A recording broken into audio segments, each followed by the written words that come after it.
जय हिंद दोस्तों, मैं हूं आपका दोस्त केबी और डेली करंट अफेयर्स के एक नए वीडियो में आप सभी का स्वागत है। तो आज के इस वीडियो में हम 24 अक्टूबर 2020 से जो भी महत्वपूर्ण प्रश्न आपकी परीक्षाओं में पूछे जा सकते हैं उन सभी प्रश्नों को डिस्कस करेंगे। तो पूरा वीडियो बहुत ही ध्यान से देखिएगा और वीडियो अगर आपको पसंद आता है तो इसे लाइक करने के साथ अपने सभी दोस्तों के साथ में शेयर जरूर कीजिएगा। तो आइए पहले उन प्रश्नों को देख लेते हैं जिनका उत्तर आपको नीचे कमेंट सेक्शन में देना है। पहला प्रश्न है, नेपाल की भारत की किस राज्य के साथ में सबसे लंबी सीमा है? तो आप कमेंट में बताएंगे कि नेपाल हमारे देश के किन राज्यों के साथ में सीमा बनाता है और सबसे लंबी सीमा किस राज्य के साथ में है। श्रीलंका जो कि हमारा पड़ोसी देश है, उसका राष्ट्रीय खेल क्या है? सुपर ओवर किस खेल से संबंधित है? क्योंकि यह काफी ज्यादा अभी चर्चा में रहा है तो इसके बारे में आपको बताना है। बेसबॉल जो कि अमेरिका का राष्ट्रीय खेल है, इसमें एक टीम में कितने खिलाड़ी होते हैं? और किस भारतीय टीम ने रणजी ट्रॉफी का खिताब सबसे ज्यादा बार जीता है? तो इन प्रश्नों के उत्तर आपको नीचे कमेंट सेक्शन में देने हैं। बाकी इस वीडियो की जो पीडीएफ है वह आपको डिटेल फॉर्मेट में मिल जाएगी टेलीग्राम पर आपको सर्च करना है केवी गुरुजी। और जैसा कि मैंने आपसे कहा, वीडियो अगर आपको पसंद आता है तो वीडियो को लाइक करने के साथ आपको अपने सभी दोस्तों के साथ में शेयर जरूर करना है। एक बात मैं आपको और बता दूं, जो लोग मुझसे पहले से जुड़े होंगे उनको पता होगा कि अगर आप किसी भी प्रकार के एग्जाम की तैयारी कर रहे हैं और करंट अफेयर्स उसका एक मेजर सेक्शन है तो आपको मेरे वीडियो से 90% से ज़्यादा क्वेश्चन मिलेंगे। और अगर आपकी तैयारी अच्छी हुई, यानी कि आपने समय समय पर चीज़ों को रिवाइज किया हुआ है, तो आप आसानी के साथ में करंट अफेयर्स के सेक्शन में बेहतर स्कोर कर सकते हैं। तो इसके लिए आप बिल्कुल निश्चिंत रख सकते हैं कि जो भी कंटेंट मैं आपको दे रहा हूं वह आपके एग्जाम के लिए ही बनाया गया है। तो चलिए पहले प्रश्न के साथ में शुरुआत करते हैं। प्रत्येक वर्ष अंतरराष्ट्रीय हिम तेंदुआ दिवस यानी कि इंटरनेशनल स्नो लियोपर्ड डे कब मनाया जाता है? तो ये मनाया जाता है आपका प्रत्येक वर्ष 23 अक्टूबर को, यानी कि इस प्रश्न का ऑप्शन सी करेक्ट होगा। तो जाहिर सी बात है, यहाँ पर एक हमारे पशु की बात हुई है तो इसी पशु के संरक्षण के बारे में वैश्विक स्तर पर जागरूकता के लिए यह दिवस मनाया जाता है। दरअसल बात है 2013 की। उस समय किर्गिस्तान की राजधानी बिश्केक में पहले वैश्विक हिम तेंदुआ फोरम का आयोजन किया गया। तो जिन देशों में हिम तेंदुआ पाया जाता है उन सभी देशों के प्रतिनिधि इसमें शामिल हुए और इसी दौरान इस दिवस को मनाए जाने की घोषणा की गई थी। हिम तेंदुआ के बारे में आपको यह ध्यान रखना है कि जो हमारा CMS है, यानी कि कंजर्वेशन ऑफ माइग्रेटरी स्पीसीज है, इसके अपेंडिक्स 1 में शामिल किया गया है स्नो लेपर्ड को। अगला प्रश्न है, अंतरराष्ट्रीय मुद्रा कोष के 190वें सदस्य के रूप में कौन से देश को शामिल किया गया है? काफी ज्यादा महत्वपूर्ण प्रश्न है। तो आपको ध्यान रखना है कि एंडोरा नाम का जो यूरोपीय देश है इसको 190वें सदस्य के रूप में IMF के द्वारा शामिल किया गया है। तो इस प्रश्न का ऑप्शन बी करेक्ट होगा। तो IMF के बारे में आप सभी को पता होगा, इसका पूरा नाम है इंटरनेशनल मॉनेटरी फंड, यानी कि अंतरराष्ट्रीय मुद्रा कोष। स्थापना कब हुई थी? तो 27 दिसंबर 1945 को स्थापना हुई थी। मुख्यालय इसका आपको मिल जाएगा वाशिंगटन DC में। और इसकी MD कौन है? तो क्रिस्टलिना जॉर्जिवा इसकी MD है। अब हम लोग बात करते हैं थोड़ा सा इस प्रश्न के बारे में। देखिए, जो एंडोरा देश है ये आपको मिलेगा यूरोप में और इस देश के द्वारा जनवरी 2020 में IMF की सदस्यता के लिए अप्लाई किया गया था। यानी कि अगर कोई देश IMF का मेंबर बनना चाहता है तो उसको सबसे पहले सदस्यता के लिए अप्लाई करना होता है और उसके बाद में IMF के द्वारा उस देश की आर्थिक स्थिति कैसी है उसको मॉनिटर किया जाता है और फिर जो भी अन्य सदस्य देश होते हैं उनकी सहमति के बाद में उस पार्टिकुलर देश को सदस्यता दी जाती है। तो विश्व बैंक के अनुसार जो ये एंडोरा नाम का देश है जिसकी जनसंख्या लगभग 77,000 के आसपास है, उसकी टोटल GDP का साइज है $3.15 बिलियन और इसके अनुसार यह एक हाई इनकम कंट्री में आता है, इसीलिए IMF के द्वारा इसको सदस्यता दी गई है। तो राजधानी इसकी है एंडोरा ला बेल्ला और इसकी मुद्रा है यूरो। लेकिन आपको ध्यान रखना है ये जो देश है वह यूरोपीय यूनियन का सदस्य नहीं है।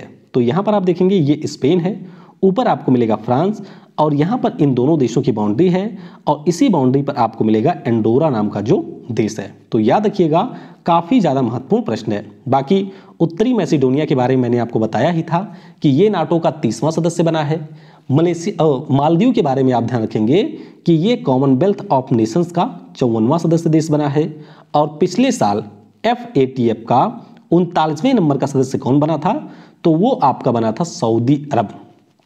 इसके अलावा मैंने आपको बताया कि 190वें नंबर का सदस्य एंडोरा बना है। ये जो आप देख रहे हैं नौरू, तो नौरू देश 189वें नंबर का सदस्य देश है IMF का। तो ये भी आप ध्यान रखेंगे। अंतर्राष्ट्रीय श्रम संगठन के शासी निकाय के अध्यक्ष के रूप में किसे चुना गया? तो यहां पर चुना गया है अपूर्व चंद्रा को। तो इस प्रश्न का ऑप्शन ए करेक्ट होगा। अपूर्व चंद्रा की बात करते हैं तो ये हमारे यहाँ का जो श्रम और रोजगार मंत्रालय है उसके वर्तमान में सचिव हैं, और लगभग 9 महीने यानी कि अक्टूबर 2020 से लेकर के जून 2021 तक के लिए इनको अंतर्राष्ट्रीय श्रम संगठन की जो गवर्निंग बॉडी है उसके अध्यक्ष के रूप में चुना गया है। तो लगभग 35 वर्षों के बाद में ऐसा हुआ है कि जब ILO की जो गवर्निंग बॉडी है इसका अध्यक्ष भारत से किसी को चुना गया है।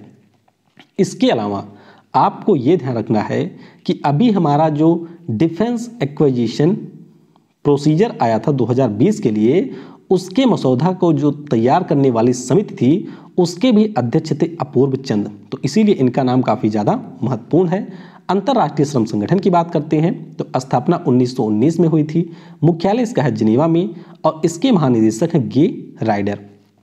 इसके अलावा TS तिरुमूर्ति, ये संयुक्त राष्ट्र में हमारे देश के अस्थायी प्रतिनिधि बने हैं, काफ़ी महत्वपूर्ण प्रश्न है। और विशाल बी शर्मा, ये हमारे यूनेस्को में अस्थायी प्रतिनिधि बने हैं। तो दोनों के नाम काफ़ी ज़्यादा महत्वपूर्ण है। अगला प्रश्न है, प्रधानमंत्री ग्राम सड़क योजना को लागू करने में कौन सा जिला शीर्ष स्थान पर रहा है? तो यहाँ पर हिमाचल प्रदेश का जो मंडी जिला है वह रहा है शीर्ष स्थान पर, यानी कि इस प्रश्न का ऑप्शन डी करेक्ट होगा। तो ग्रामीण विकास मंत्रालय, जिसके मंत्री हैं नरेंद्र सिंह तोमर जी, उसके द्वारा ये रिपोर्ट जारी की गई। तो कुल मिलाकर के 30 जिलों के ऊपर इस रिपोर्ट को जारी किया गया है, जिसमें हिमाचल प्रदेश का मंडी रहा पहले स्थान पर। इसके अलावा आप ध्यान रखेंगे कि हिमाचल प्रदेश के कुल 7 जिले इसमें शामिल हैं, जबकि जो जम्मू कश्मीर राज्य है उसके 12 जिले टॉप 30 में शामिल हैं। और अगर आपको याद हो तो लगभग 3 से 4 महीने पहले हम लोगों ने डिस्कस किया था कि जो प्रधानमंत्री ग्राम सड़क योजना को लागू करने की रिपोर्ट आई थी राज्यों के संदर्भ में, उसमें टॉप पे रहा था जम्मू कश्मीर। तो ये भी आप ध्यान रखेंगे। बाकी प्रधानमंत्री ग्राम सड़क योजना की बात करते हैं तो हमारे PM अटल बिहारी वाजपेयी जी के द्वारा वर्ष 2000 में इस योजना की शुरुआत की गई थी। अक्टूबर 2020 में किस शहर में अंतिम anti submarine warfare stealth corvette INS Kavaratti को कमीशन किया गया? तो इसको कमीशन किया गया है आंध्र प्रदेश के शहर विशाखापट्टनम में, जिसे हम लोग वाइजैक के नाम से भी जानते हैं। तो इस प्रश्न का ऑप्शन डी करेक्ट होगा। अब पहले ये समझिए कि ये INS कवारत्ती है क्या। तो जैसा कि इसके नाम में आप देख सकते हैं लगा हुआ है एंटी सबमरीन। तो एंटी सबमरीन का मतलब ये है कि ये जो हमारी पोत है या जिसे हम लोग कॉर्वेट कहते हैं, इसके द्वारा समुद्र में पनडुब्बियों का पता लगाया जा सकता है और उस पार्टिकुलर पनडुब्बी को नष्ट किया जा सकता है। तो थल सेना हमारे प्रमुख हैं MM नरावने जी, उनके द्वारा विशाखापट्टनम में इसे कमीशन किया गया है। अच्छा, एक शब्द आप लोग सुनते होंगे, कमीशन किया गया। कमीशन किए जाने का मतलब है कि वह पार्टिकुलर जो पोत है वह अब हमारे सेना में सेवा करने के लिए तैयार हो गई है। बाकी अगर हम लोग INS कवारत्ती की बात करते हैं तो आपको ध्यान रखना है कि डायरेक्टोरेट ऑफ नेवल डिजाइन के द्वारा इस शिप की डिजाइन तैयार की गई थी, और garden rich ship builders and engineering नाम की जो कंपनी है कलकत्ता वाली, इसके द्वारा प्रोजेक्ट 28 के अंतर्गत INS कवारत्ती का निर्माण किया गया है। और आपको यह ध्यान रखना है कि प्रोजेक्ट 28 के अंतर्गत कुल मिलाकर के 4 शिप का निर्माण किया जाना था, जिसमें एक तो हमारी हो गई INS कवारत्ती जो कि आखिरी थी। पहली इसमें थी INS कमोरता, उसके बाद में INS कदमत, फिर थी INS किल्तन। और आपको ये ध्यान रखना है कि ये चारों शिप हमारी कमीशन की गई है विशाखापट्टनम में। अगला प्रश्न है, अक्टूबर 2020 में एनीमिया मुक्त भारत सूचकांक में किस राज्य ने प्रथम स्थान प्राप्त किया? तो इसमें प्रथम स्थान प्राप्त किया है हरियाणा ने। तो इस प्रश्न का ऑप्शन ए करेक्ट होगा। तो एनीमिया जो कि एक प्रकार की डिसीज है, इसके बारे में आपने सुना होगा। क्या होता है एनीमिया? तो एनीमिया में जो इंसान का शरीर होता है उसमें कमी हो जाती है आयरन की। आयरन जो कि आपको हमारे हीमोग्लोबिन में भी मिलता है, और जब हमारे शरीर में आयरन की कमी हो जाती है उस स्थिति में जो आपके खून में रेड ब्लड सेल होती हैं उनके द्वारा जो शरीर में परिवहन का कार्य किया जाता है उसमें कमी आ जाती है, और इसके कारण व्यक्ति जो है वह सुस्त हो जाता है या फिर व्यक्ति को थकान होने लगती है। तो यही हमारा होता है एनीमिया। तो एनीमिया की कमी को दूर करने के लिए हमारे यहाँ का जो स्वास्थ्य और परिवार कल्याण मंत्रालय है उसके द्वारा यूनिसेफ के साथ में मिलकर के एक अभियान की शुरुआत की गई थी, और इसी अभियान के तहत अभी चंडीगढ़ में आयोजित राष्ट्रीय स्वास्थ्य मिशन के स्टेट हेल्थ सोसाइटी नाम की जो 8वीं बैठक थी, इस दौरान इस रिपोर्ट को जारी किया गया। तो आपको ध्यान रखना है 29 राज्यों की ये सूची थी जिसमें हरियाणा रहा है शीर्ष स्थान पर। हरियाणा की बात करते हैं तो इसकी राजधानी आपको चंडीगढ़ में मिलेगी। राज्यपाल हैं सत्यदेव नारायण आर्य, मुख्यमंत्री यहाँ के हैं मनोहर लाल खट्टर। बाकी उच्च न्यायालय आपको चंडीगढ़ में मिलेगा, और मुख्य न्यायाधीश इसके हैं रविशंकर झा। स्थापना कब हुई थी? तो 1 नवंबर 1966 को स्थापना हुई थी। कुल जिलों की संख्या है 22। बाकी राष्ट्रीय पार्क कलेसर और सुल्तानपुर है।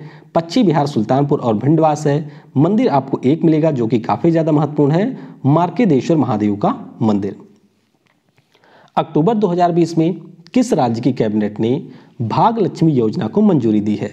तो इस योजना को मंजूरी दी है कर्नाटक राज्य की सरकार ने, यानी कि इस प्रश्न का ऑप्शन बी करेक्ट होगा। अब पहले यह समझिए कि भाग्यलक्ष्मी योजना है क्या। देखिए, आप अगर हमारे देश में देखेंगे तो अब भी जो हमारी यहाँ की लड़कियाँ हैं उनको लड़कों से ज़्यादा वरीयता दी जाती है। अगर जन्म होता है किसी के घर में बच्चे का तो ज़्यादातर परिवार के लोग यही चाहते हैं कि हमारे घर में लड़के का ही जन्म हो, और इसी के कारण भ्रूण हत्या जैसी समस्याएं भी देखने को मिलती है।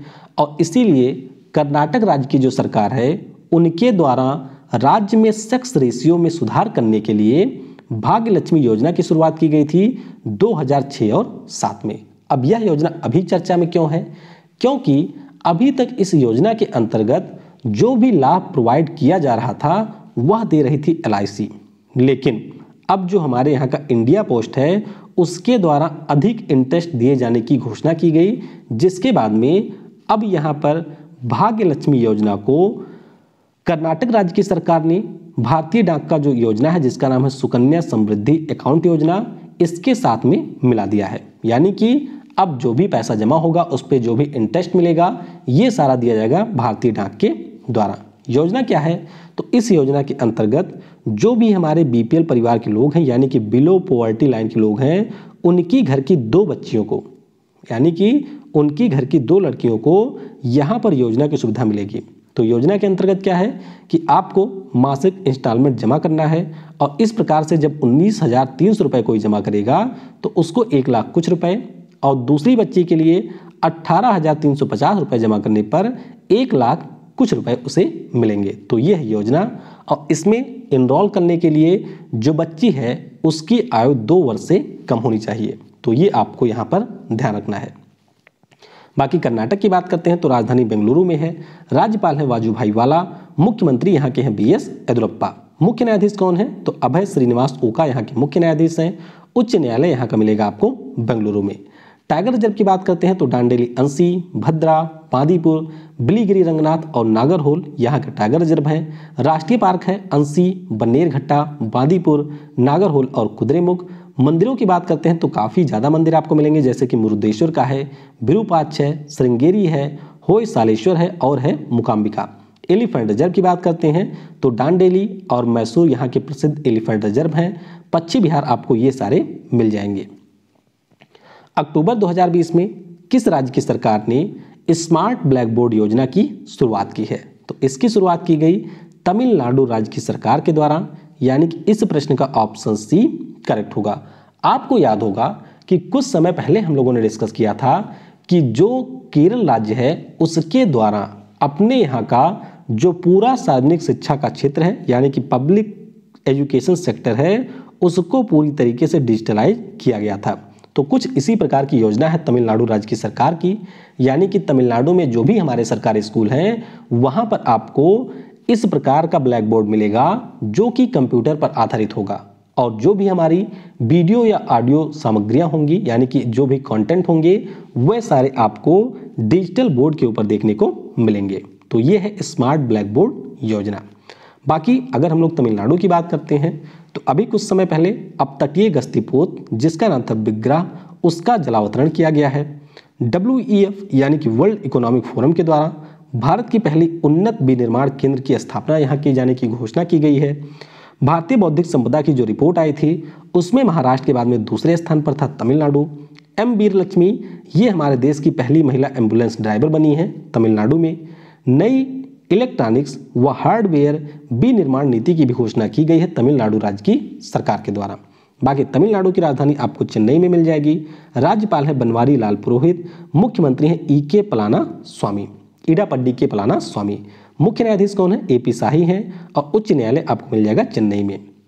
बाकी राष्ट्रीय पार्क यहाँ के काफ़ी ज़्यादा महत्वपूर्ण है। मुदुमलाई, मुकुर्ती, गुइंदी, मन्नार की खाड़ी और अनामलाई है। टाइगर रिजर्व मुदुमलाई, सत्यमंगलम, कलाकड़ मुंदनथरई और अनामलाई है। बायोस्फीयर रिजर्व की बात करते हैं तो पॉइंट कलिमेर वाइल्ड लाइफ सेंचुरी है। मंदिरों की बात करते हैं तो रंगनाथ स्वामी, महाबलीपुरम, बृहदेश्वर और मीनाक्षी यहाँ के मंदिर हैं। एलिफेंट रिजर्व आपको 4 मिल जाएंगे जिनमें से अनामलाई है, नीलगिरी है, कोयम्बटूर और श्रीविल्लिपुत्तूर। तो ये है तमिलनाडु के बारे में एडिशनल जानकारी।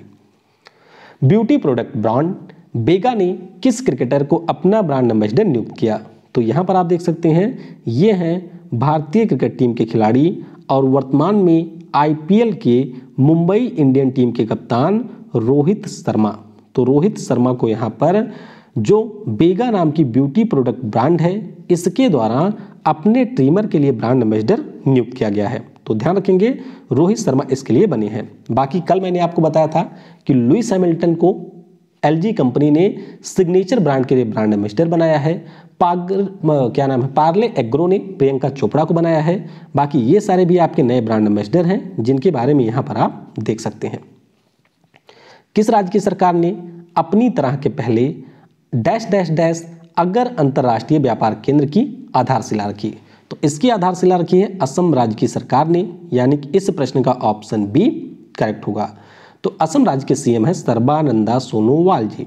तो इन्हीं के द्वारा असम का जो गोलाघाट जिला है यहाँ पर इसकी आधारशिला रखी गई है। और आपको ध्यान रखना है असम राज्य के हमारे एक स्वतंत्रता सेनानी थे जिनका नाम था कुशल कुंवर जी। तो इन्हीं के नाम पर इस व्यापार केंद्र का नाम रखा गया है। यानी कि व्यापार केंद्र का नाम क्या होगा? तो इसका नाम होगा स्वतंत्रता सेनानी शहीद कुशल कुंवर अगर अंतर्राष्ट्रीय व्यापार केंद्र। और इसका काम क्या होगा? तो जो भी हमारे अगर उड से जुड़े हुए व्यापारी हैं यानी कि उद्यमी हैं या फिर किसान हैं उनके व्यापार को बढ़ावा देने के लिए इस योजना को लॉन्च किया गया है।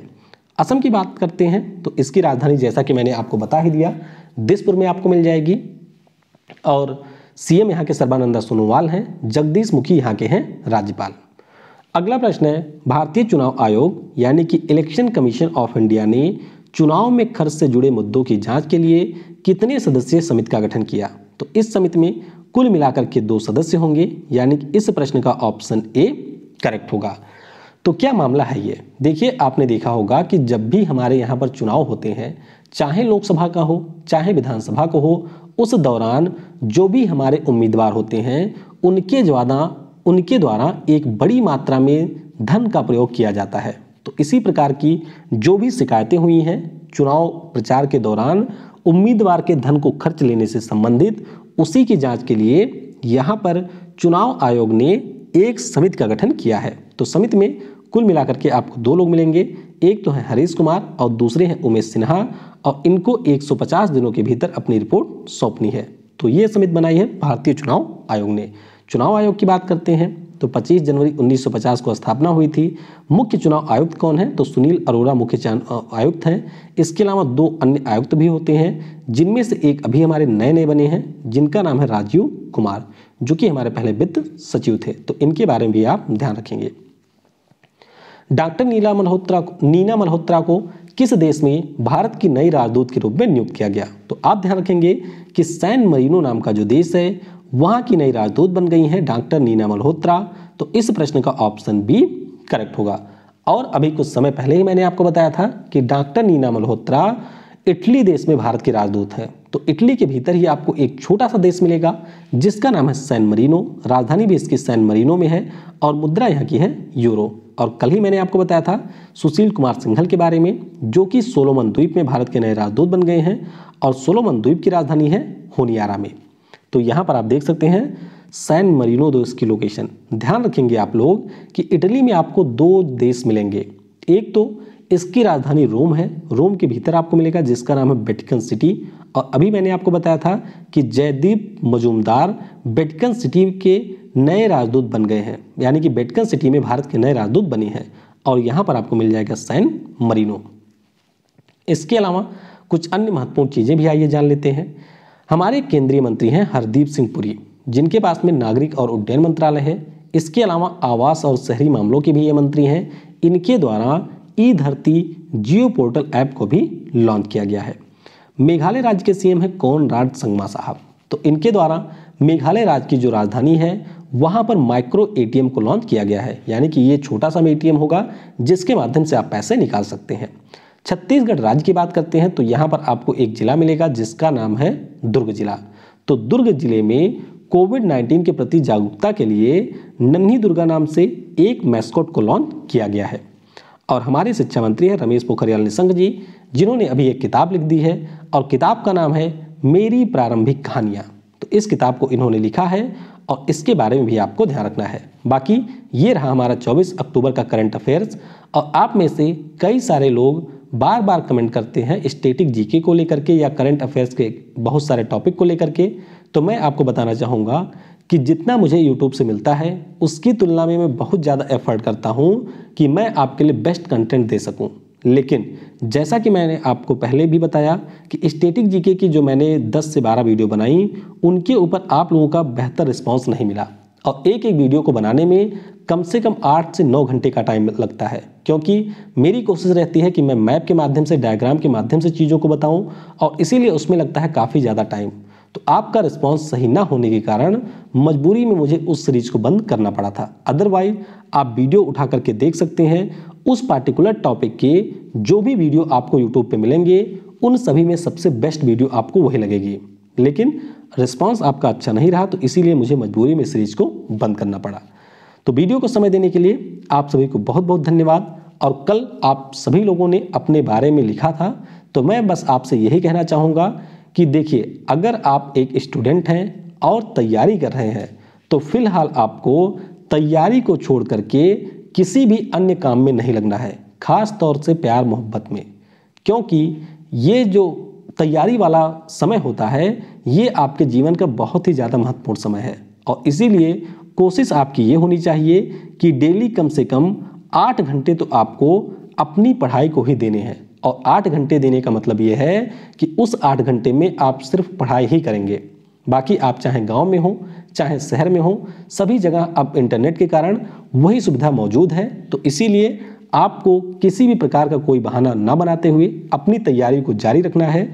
और मुझे पूर्ण विश्वास है कि अगर आप लोग तैयारी करते रहेंगे तो आपको सफलता एक दिन निश्चित मिलेगी। Thanks for watching. जय हिंद, जय भारत। और सबसे जरूरी, पढ़ेगा भारत तो बढ़ेगा भारत।